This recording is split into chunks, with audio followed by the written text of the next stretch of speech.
Hey team, this is Matt Trebney again with Northwest Community Church. I'm bringing you part 2 of our Planning Center training videos. This video is going to be focusing primarily on the plan view. So last video we covered the dashboard view, and that is linked in the description if you want to watch that part first. But if you're just looking for this part, then you're in luck. We are looking at plans today. So we're going to jump right in. From our view here, there's a couple ways to get to the plan view. This is the dashboard view, just to recap, but we can do a couple things. You can go to your plan, so my schedule, and you can select this week here by clicking on it, or you could go to the calendar and click here, or you can hover over plans and you see this drop down comes and says recent plans. You can click here, and I'm going to click here on middle school youth February 18th 2018 because that is the upcoming plan. And now we're in the plan view. Initially this is a lot. There's a lot here. Some of these things won't actually be here for you as a viewer. As an administrator, there's a couple more buttons here for me. You're going to have a very simplified view when it comes to this. But the first thing you're going to notice off the bat, we have everything split up. So you have the pre-service setup. We see the room setup starts at 6:45 a.m. Sound check at 8, band rehearsal at 8:15. Pre-service music starts at 8:45. This is all linear, if you see. So from top to bottom, we're moving from early in the morning to later and later. And these times change a little bit because we don't know, how long is teaching going to be? Are we going to keep these songs where they are? Are we going to take these 2 songs and put them after teaching? Is there going to be a game?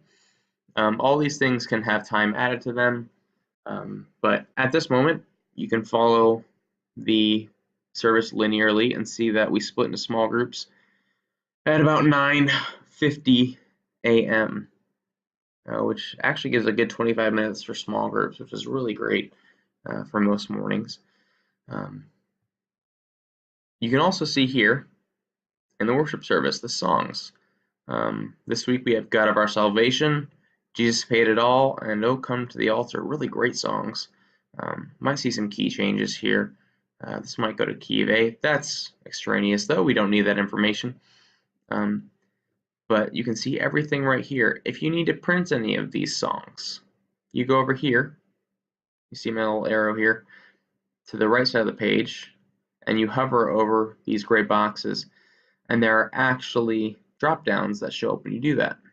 And you can scroll into those and select the PDF of the song. There's also a couple other things. I believe this is actually just lyrics. This is the chord sheet, I believe. This is a lead sheet, so it's different. This is like for a vocal lead. If you can read music, that's for you, or sometimes we use that for our flute players. Additionally, we have the MP3 here, which you can download and listen to. The great thing about the MP3s on Planning Center is that I can transpose them to whatever key we need. So if the original recording is in something crazy, like if it's a David Crowder song, and David Crowder, for whatever reason, he seems to adore the key of C sharp, which is just such a high key, and not a lot of people are familiar playing in that key. It's not common. We usually transpose those to different keys, and so if the chord sheet is in G, let's say God of Our Salvation, I believe the actual recording is in it's Phil Wickham. He's got a crazy high voice. It might actually be in C sharp, or it might be in C. I'm not sure, but we're playing it in G. So if you're trying to practice a song in G, but the recording's in C, it's kind of hard. So this Planning Center service actually allows me to transpose those MP3s. So you can practice it in G on the chord sheet and hear it in G on the MP3. So let me show you how to actually get to that MP3. This is the next most important thing here. Besides all of this, this is all very important. So this rehearse tab up here, it's going to be the furthest tab out because you're not going to have this add item. That's me. But rehearse, you scroll over it and the drop down appears. You don't have to click it. And you see a couple things here. You can go to music stand. You can do the media player. You can download all PDFs, which I don't necessarily recommend because you're going to get every single one. You're going to get chord sheets, you're going to get lyric sheets, and you're going to get lead sheets. And if there's any kind of piano music attached, you're going to get that too. It's going to be a lot of printing. So I would stay away from this button unless you absolutely need it. But let's check out the media player. All right. So when I click this, it might start playing music. It might not. We'll see. But anyways, media player beta is what you want to click. And it does actually start playing music. I don't know how loud this is, but this is actually God of Our Salvation. I don't want to play too much of that because I don't want to get any copyright infringement or anything like that on YouTube. That would not be cool. But anyways, yeah, we have all these transposed. So Jesus paid it all in B. I don't believe that's the original key. It might be the original key. Oh, come to the altar, key of A. That's definitely not the original key. I believe it's actually higher than that. I think it's B. So you see there's actually all these different MP3s here, and you can listen to all of them, and they're in the keys that you're practicing in, which is super important. A couple different things here, general settings, leveling settings. You can have things loop. Not a lot here that I don't think anybody could not navigate through. To close this, go to this X up here and click it. And that is the second point. That is the second most important thing on this page. We're going to go back to rehearse again. And we are going to go to music stand. Now for my sake, I'm going to open up music stand in a new tab so I can still see the plan. But that's going to open us up here to this tab. And this is awesome. Music stand actually is another app within Planning Center that allows us to see our chord sheets digitally. And so you can actually just click through these. You see these are all in here, and this is a huge life-saving tool. I use this on Sundays a lot when I'm in Maine, just because it's easier than fiddling with paper. If you have an iPad or you own one, you can use this on that as well. There's actually a standalone app on iPad that connects to Planning Center on the mobile iPad app and works very well. It's just a swipe left to right type deal. And with the mouse, I can actually click back and forth on here like I would be turning a page. And more importantly, here on this page, actually, you see down here at the bottom, there's a Tools button, and there's an Annotations button. You can also drop down this blue menu, but you probably don't want to do that. If you want to make an annotation, like your own notes, digital notes that you're going to go back over and use, click that, and you can write here. You can, add in text. If I wanted to add in the order of the song, I could say, we go verse 1, we are going to go to the chorus, and we're going to go verse 2, and then we're going to go back to the chorus, and so on and so forth.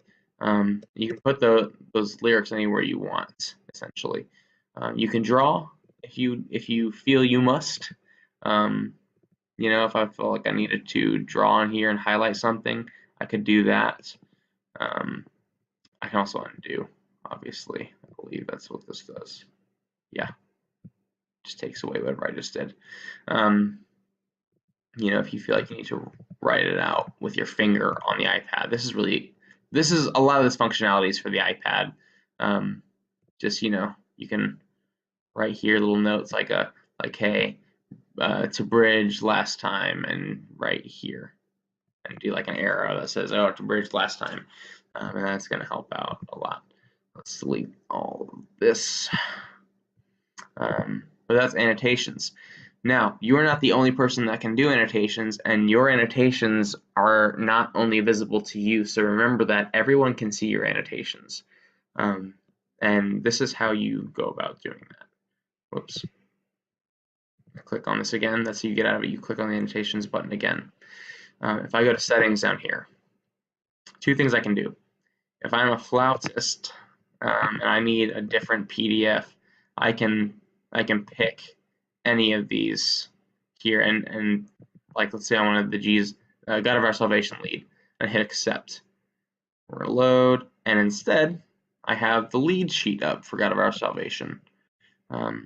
Really simple. And if I'm a vocalist, I want to see it too. You know, it's got the things here. So, come and see His glory, come just as you are, and it's the musical notes. We're gonna get out of this real quick and go back because I don't use those. I use chord sheets. But you can see here underneath there's another section, another drop-down menu called annotations. Right now these are selected as my annotations, and I've not added any annotations to these songs. But let's see who else might have.